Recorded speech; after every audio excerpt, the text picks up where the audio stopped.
The Real McCoys, starring Walter Brennan, created by Irving Pincus. Want you to meet the family known as the Real McCoys. That's Grandpappy Amos, the head of the clan. He roars like a lion, but he's gentle as a lamb. And now here's Luke, who beams with joy since he's made cake with Luke McCoy. From West Virginia they came to stay in sunny California. Oh, Grandpappy Amos and the girls and the boys of the family known as the Real McCoys.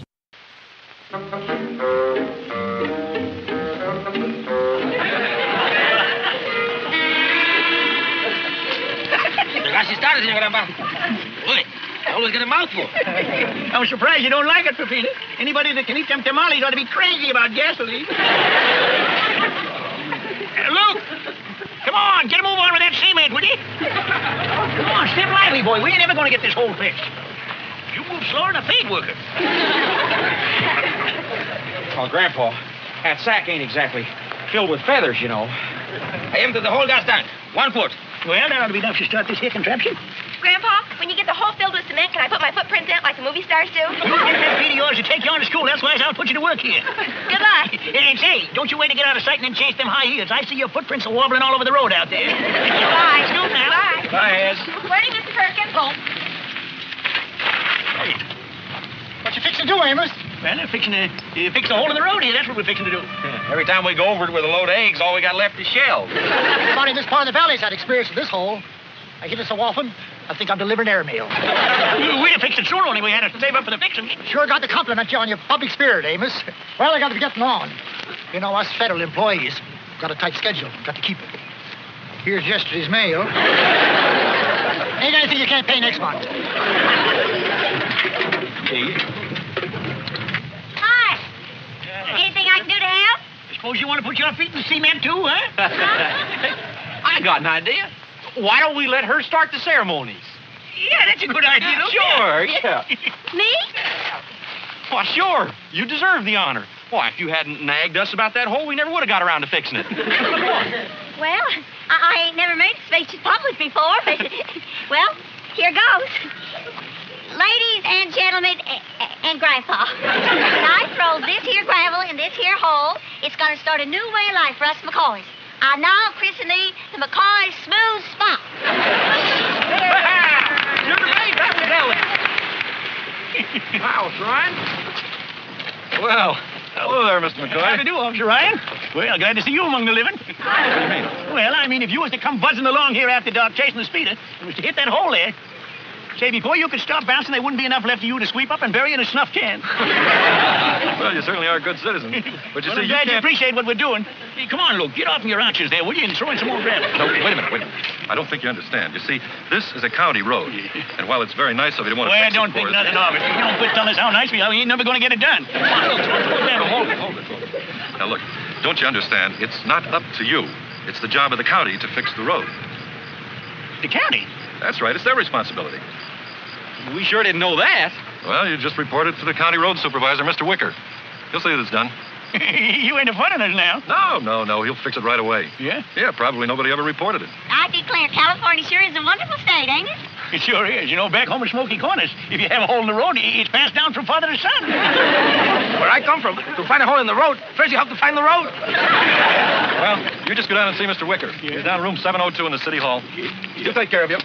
Okay. Well, thanks a lot, officer. It's all right. Bye. Bye. Thanks a lot, Officer Ryan. Well, pucker up, Pepino. What for? Suck the gas out of the cement mixer and flush it into the car. I gotta go to town.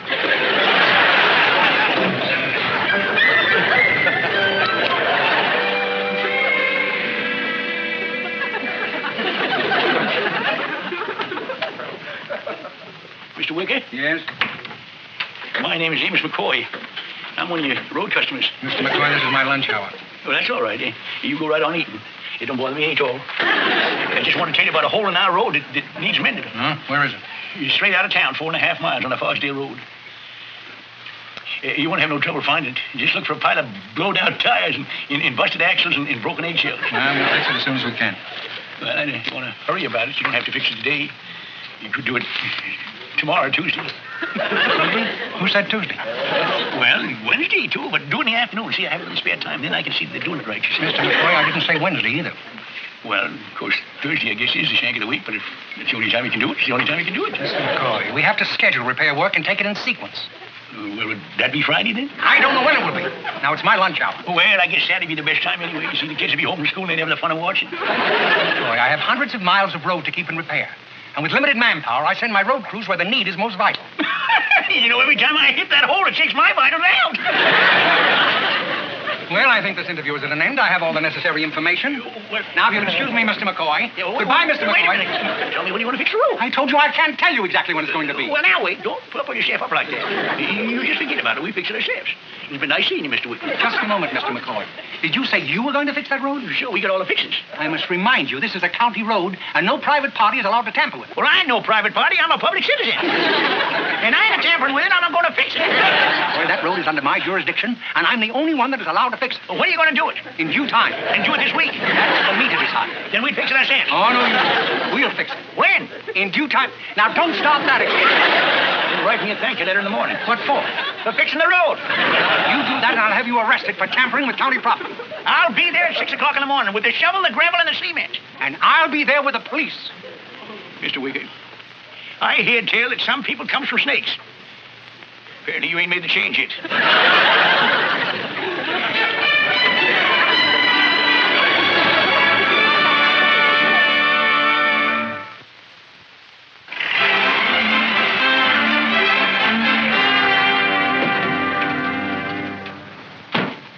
Darn city officials. Grandpa, what happened? California. It's a wonderful state. Ask Mr. Wicker. He'll fix the road for you. Barley water. He ain't gonna fix nothing. Well, who is? I am at 6 o'clock in the morning. Well, you mean that Mr. Wicker ain't going to do nothing? Oh, sure he is. He's gonna arrest me. Wait, now, hold on, Grandpa. Amos, you mean you're going to fix the road and defy Mr. Wicker? You're goddamn tootin' I am. Amos, I'm proud of you. Standing up for the rights of the people. Defying the tyrannical. You're the kind of a man that made America great. Who got shot at Bunker Hill. Who caught the yellow fever, the Panama Canal. You mind, Charlie? We'd kind of like to talk to Grandpa alone about this. Well, look, it ain't no use. I done made up my mind. Folks in this valley ought to know what kind of a hero we've got. Amos, from now on, you're going to get your mail on time. Goodbye, Charlie. Goodbye, Charlie. Now, wait a minute. Grandpa. Wait. Now, there ain't no sense in you trying to talk me out of it. I'm going to fix that hole, and Wiggy can put me in jail for 50 years. Grandpa, will you stop bellering? Please, Grandpa, calm down. I am calm. All I'm trying to say is I ain't going to let no weasel-faced politician tell me I can't fix a hole in front of my house.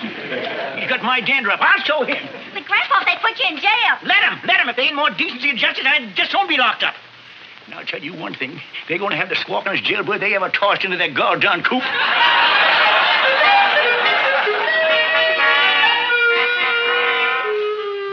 And you McCoys still awake up there. I sure could use a little help down here. I don't want to go to jail, and I can't back down. I know it's short notice, but if you could just give me a little advice between now and 6 o'clock, I'd be mighty grateful. Thank you. Good night.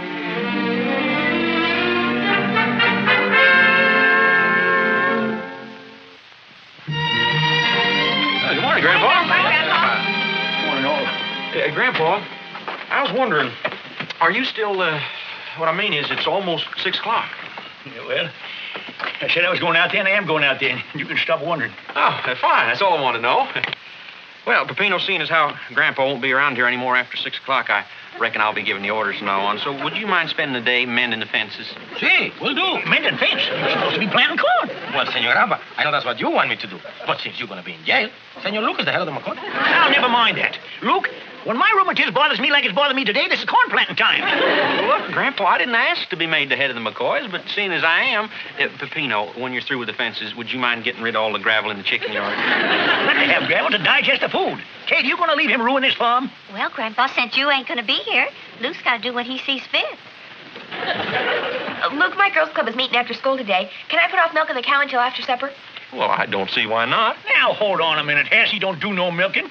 Grandpa, I'd like to sit and jaw with you, but I got to go out and start cutting the hay. Cutting the hay? Why, that hay ain't going to be ready for 4 weeks. It's hardly out of the ground yet. Yeah, come on, Pete. Now, see here, John. Sorry, Senor Grandpa. I listen only to the boss.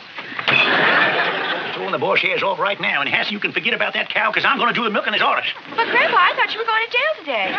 Leave this ninny here to undo everything I've done? Well, Grandpa, what are you going to do about meeting Mr. Wicker down at the hole in the road? It's almost 6 o'clock. Look, running this farm right and keeping this helpless bunch out of the poorhouse is more important. I just gotta forget the doggone hole in the road. Is that the way you want it, Grandpa? No, that ain't the way I want it, but I can't help myself. Now go on, sit down and eat your breakfast. All of you.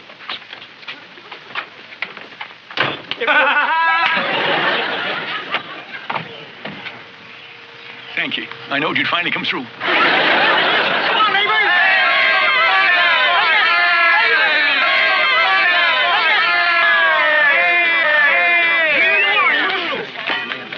Quit flashing them things in my eyes. What's all the yelling about? It's for you, Amos. We're all on your side. What the Sam Hill are you talking about? All these folks have been a victim to that hole in the road. When I told them that you were fighting their battle with Wicker, they came here to show you that they're with you. That's mighty nice of them. I called up the newspapers and told them what you were going to do. And when you flop that shovel full of gravel in that hole, we'll be taking pictures of that historic moment as they drag you off to jail. Well, now, Charlie, I'm mighty grateful to you for blabbing this all over town, but according to my plan, Did you hear that? He's grateful. We're the ones to be grateful because you're fighting our fight. Now, wait a minute. Please, everybody. Grandpa, you ain't gonna do it, are you? I said I ain't, and I ain't. And now listen to me, everybody. Listen to me. There's a lot of you folks around here that have been running off at the mouth. And on account of certain helpless people, I can't...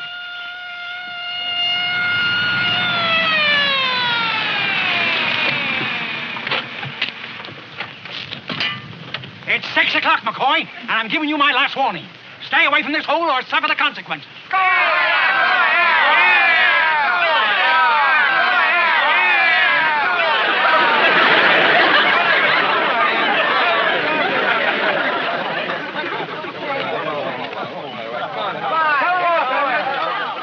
I'm warning you, McCoy. Don't you dare touch that hole.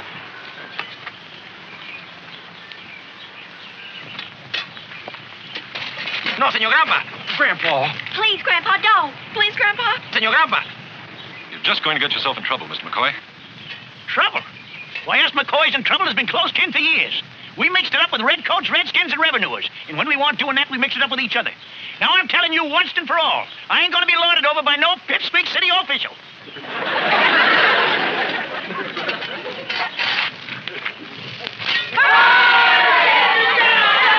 Officer Ryan, arrest that man.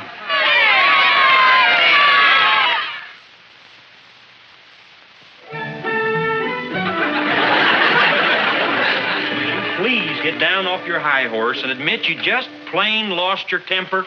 I ain't admitting nothing of the kind. Being arrested and having to go to court tomorrow. After you promised us you was going to forget all about that old hole in the road. Oh, this man can just take so much.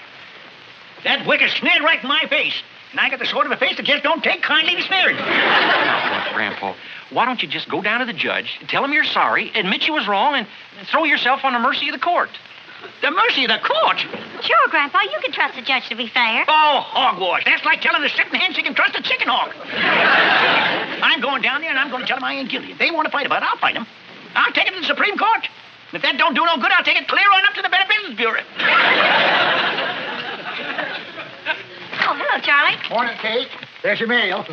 It's today's. Thank you, Charlie. There he is, Amos McCoy, hero of the San Fernando Valley. Well, thank you, Charlie. Yeah, Charlie, look, if it's all the same to you, would you kind of go easy on that hero of the San Fernando Valley stuff? Oh, it's true, Luke. Everybody's up in arms after what happened yesterday. They're saying that Amos is the most courageous man they've ever seen, and that he's another Patrick Henry. Did they say that, did they? Well, now, take it easy, Grandpa. Go on. Keep going, Charlie. They're going to form the Amos McCoy Brigade. And if you're found guilty, they're going to come up here and each man is going to throw a shovel full of gravel in that hole out there. And when all the husbands get themselves thrown in jail with you, the wives are going to march on the courthouse. And that's what I call real friends. I'll tell you, this is real big. Amos, you're the man of the hour. Well, I got to get on with my mail. Carry on, leader. Well, leader, looks like you really started something. They're really behind me, ain't they? You proud of yourself, Grandpa? Well, can I have it if folks admire what I done? Patrick Henry? You got a mob stirred up is what you got. Grandpa, you could get them folks into a lot of trouble if you let them go through with this. It's all wrong, Grandpa, and you know it. No good ever come of folks defying the law. When folks start taking the law into their own hands, anything can happen. Well, now, listen, Grandpa. You could be the cause of a riot or a revolution. No telling where it'll lead. You want that to happen, Grandpa? Other folks disobeying the law, causing no end of trouble all on account of you? Where do you think you're going? I'm going to town. What for? I got some personal business to tend to. Private personal business. If it hadn't been for your stupidity, we wouldn't be in this mess. And look at all these letters. Every one from angry citizens complaining about the way this administration is treating McCoy. Yes, Your Honor, but... Somehow I have got to find McCoy innocent. Do you hear that, Wicker? Yes, Your Honor, but... Somebody's got to take the blame for this whole thing. And I know who it's got to be. You. Me. Tomorrow in court, you're going to take full responsibility. You're going to apologize to McCoy for provoking him and for not fixing that hole in the road. You're going to admit you're to blame for the whole thing. And after that, there's only one course left for me, and that is to find McCoy innocent. Then the whole thing will be done and finished. Come in. Morning, Judge. I'm here, Mr. McCoy. McCoy? You're McCoy? You're the one that started this tempest in the teapot? I don't know nothing about no teapot. But, I come down here to get this thing settled quiet like. I come ahead of time to tell you I want to plead guilty. Guilty? Yeah, you see, I've been thinking it over. Oh, but Mr. McCoy, you can't. Well, I'm sure there must be extenuating circumstances. No, I ain't seen none of them things. All I know is a lot of my friends is fixing to get themselves in trouble on account of me. You know, I still think I got a raw deal, but laws is laws, and they're made to protect folks. And I don't want my friends and neighbors to take the law in their own hands, you see. That's very well said, Mr. McCoy, but the fact remains that, Mr. Wicker, you have something to say, haven't you? Haven't you, Mr. Wicker? Well, yes, Your Honor, I have. Mr. McCoy, I admit what happened out in the road was all my fault. I should have fixed the road when you wanted me to, but I didn't. And there was nothing left for you to do but go out in the road and do what you did. It was all my fault. Excuse me, Mr. Wicker, but am I hearing you right? Mr. McCoy, you weren't to blame in the least. Well, this sheds an entirely new light on the situation. Mr. McCoy, the case is dismissed. It is. But you can't do that, Judge. You see, I done broke the law. It don't matter how I done it, but you can't dismiss it. You got to do the honest thing and sentence me. All right, Mr. McCoy, if you insist. In view of the evidence presented, I sentence you to 1 day at hard labor. Hard labor? Supervising the repair of that hole in your road by Mr. Wicker's construction crew. Yeah? Wicker, first thing tomorrow, you get out there and fix that hole in the road if you have to carry a shovel and a wheelbarrow yourself. Court's adjourned. Thank you. Thank you both.